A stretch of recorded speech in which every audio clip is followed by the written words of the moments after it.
പ്രിയമുള്ള സഹോദരി സഹോദരന്മാരെ, നമ്മളൊക്കെ പരിശുദ്ധമായ റമദാനു ഷരീഫിലാണല്ലോ.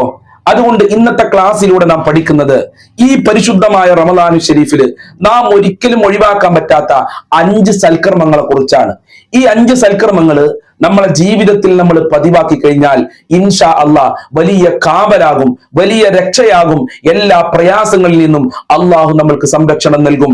ഏതാണ് 5 സൽക്കർമ്മങ്ങളെന്ന് വിശദമായി നമ്മൾക്ക് പഠിക്കാം. അള്ളാഹു അനുഗ്രഹിക്കട്ടെ. അസ്സലാമു അലൈക്കും വറഹ്മത്തുള്ളാഹി വബറകാതുഹു. അൽഹംദുലില്ലാഹി റബ്ബിൽ ആലമീൻ വൽ ആഖിബത്തു ലിൽ മുത്തഖീൻ. അസ്സലാത്തു വസ്സലാമു അലൈക യാ റസൂലല്ലാഹ്. അസ്സലാത്തു വസ്സലാമു അലൈക യാ ഹബീബല്ലാഹ്. ദാറുൽ മുബീൻ മജ്ലിസ് കാണുന്ന പ്രിയമുള്ള മുത്തു മുഅ്മിനീങ്ങളെ, നിങ്ങളെ എല്ലാവരെയും നമ്മുടെ ക്ലാസ്സിലേക്ക് ഹൃദ്യമായി സ്വാഗതം ചെയ്യുകയാണ്.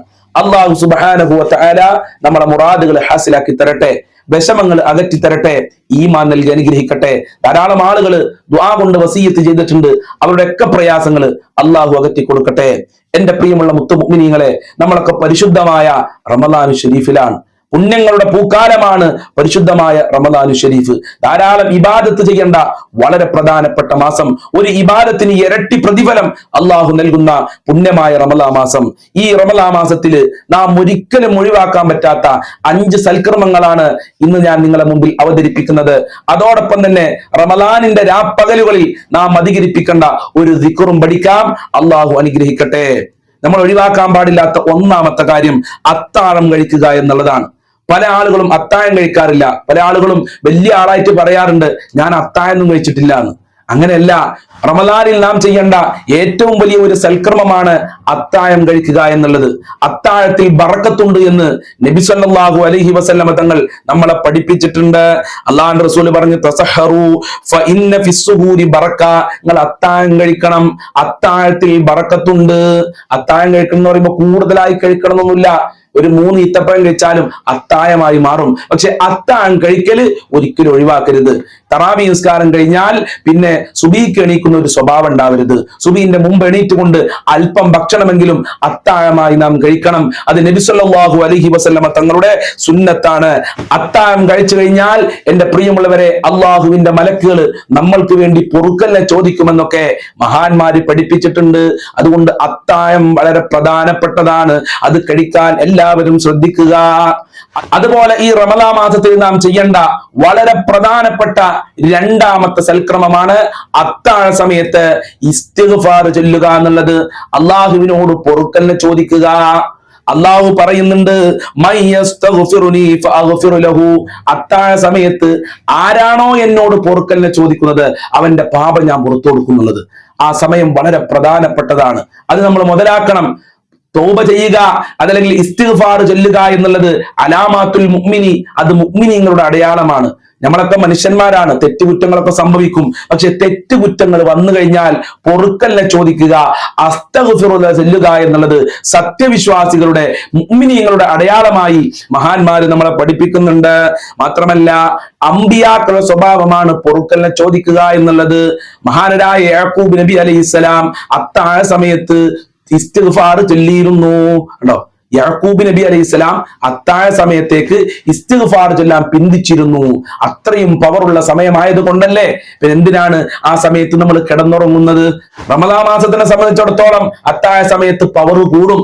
അതുകൊണ്ട് എന്റെ പ്രിയമുള്ളവരെ, ധാരാളം ഇസ്തിഗ്ഫാർ ചൊല്ലുക, ഇസ്തിഗ്ഫാർ അധികരിപ്പിക്കുക. അസ്തഗ്ഫിറുല്ലാഹിൽ അലീം, അസ്തഗ്ഫിറുല്ലാഹിൽ അലീം. അതല്ലെങ്കിൽ നിങ്ങൾക്കറിയുന്ന ഏത് ഇസ്തിഗ്ഫാറിന്റെ വാക്കുകളും പറയാവുന്നതാണ്.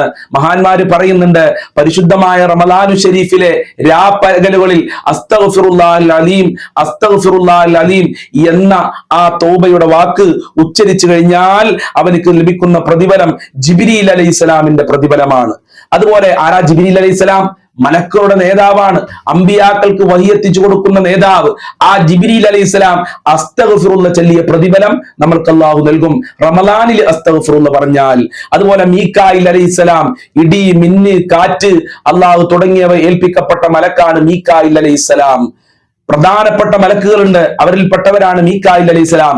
ആ മീകായിൽ അലൈഹിസ്സലാം അസ്തഗ്ഫിറുല്ലാഹ് എന്ന് പറഞ്ഞ പ്രതിഫലം അള്ളാഹു നമ്മൾക്ക് നൽകും.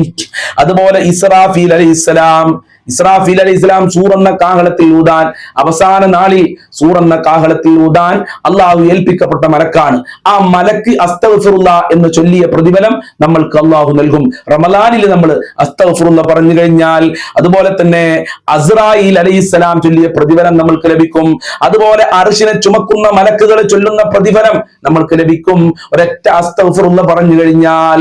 അതുകൊണ്ട് പ്രത്യേകം അത്താഴ സമയത്തെങ്കിലും അസ്തഗ്ഫിറുല്ലാ എന്നുള്ള ആ ദിക്ർ ധാരാളം പറയാൻ ശ്രമിക്കുക.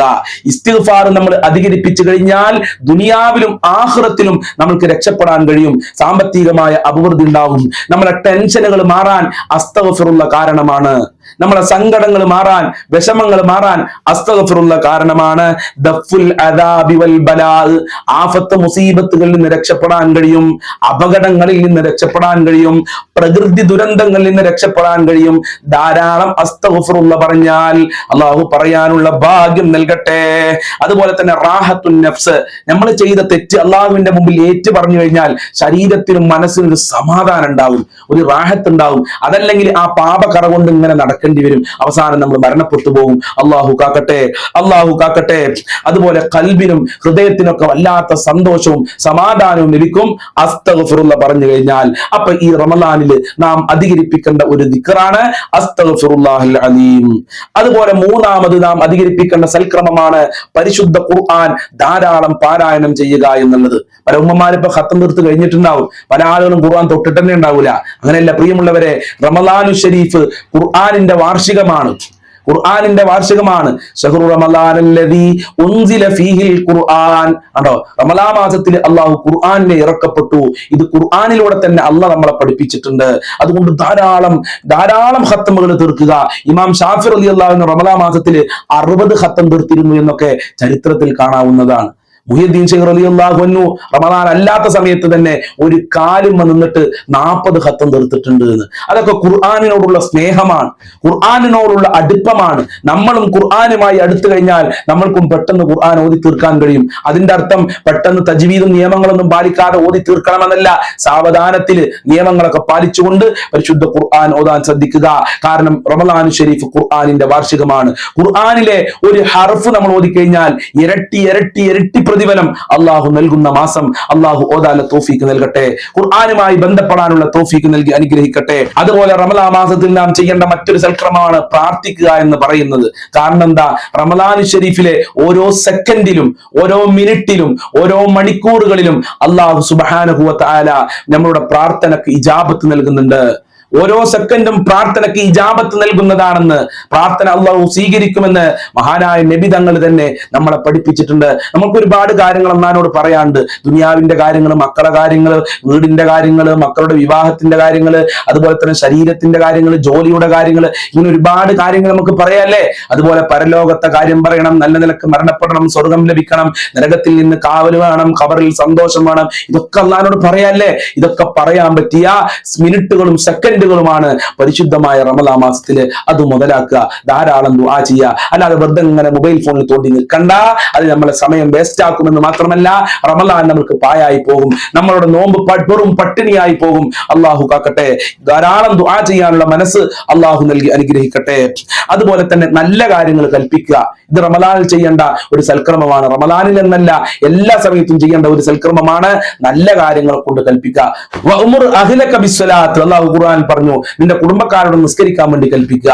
അപ്പൊ മക്കളോട് നിസ്കരിക്കാൻ പറയാ, മക്കളോട് ഖുർആൻ ഓതാൻ പറയാ, കൂട്ടുകാരോടൊക്കെ വരി, നമുക്ക് പള്ളിയിൽ പോവുക, ജമാഅത്തായി നിസ്കരിക്കുക എന്നൊക്കെ പറഞ്ഞ് എല്ലാവരോടും നല്ലത് കൽപ്പിക്കുക. മക്കളോടാണെങ്കിലും ഭാര്യയോടാണെങ്കിലും ഭർത്താവിനോടാണെങ്കിലും അയൽവാസികളോടാണെങ്കിലും ഒക്കെ നല്ല കാര്യങ്ങളെ കൊണ്ട് കൽപ്പിക്കുക എന്നുള്ളത് അള്ളാന്റെ റസൂൽ ഒരുപാട് പ്രചോദനം നൽകിയതാണ്. അള്ളാഹു തൗഫീക്ക് നൽകട്ടെ.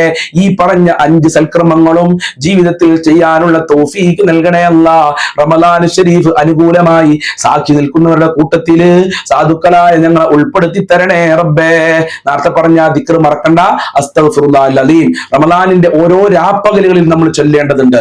എല്ലാ രാപ്പകലുകളിലും 30 വരെ നമ്മൾ ചൊല്ലേണ്ട ദിക്റാണ് അസ്തഗ്ഫിറുല്ലാഹൽ അലീം. എന്നാൽ ജിബ്രീൽ അലൈഹിസ്സലാമിന്റെ കൂലി, ഇസ്രാഫീൽ അലൈഹിസ്സലാമിന്റെ കൂലി, അർശിനെ ചുമക്കുന്ന മലക്കുകളുടെ കൂലി, അസ്റായിൽ അലൈഹിസ്സലാമിന്റെ കൂലി, മീകായിൽ അലൈഹിസ്സലാം ചൊല്ലിയ പ്രതിഫലം അള്ളാഹു നമുക്ക് നൽകാണ്. ആരും അത് ഒഴിവാക്കരുതേ എന്ന് പ്രത്യേകം ഓർമ്മപ്പെടുത്തുന്നു. അള്ളാഹു അനുഗ്രഹിക്കട്ടെ. ബിഫദ്ലി സ്വല്ലല്ലാഹു അലാ മുഹമ്മദ് സ്വല്ലല്ലാഹു അലൈഹി വസല്ലം, സ്വല്ലല്ലാഹു അലാ മുഹമ്മദ് സ്വല്ലല്ലാഹു അലൈഹി വസല്ലം. അല്ലാഹുമ്മ സ്വല്ലി അലാ മുഹമ്മദ് യാ റബ്ബി സ്വല്ലി അലൈഹി വസല്ലിം. അസ്സലാമു അലൈക്കും വറഹ്മത്തുള്ളാഹി വബറകാതുഹു.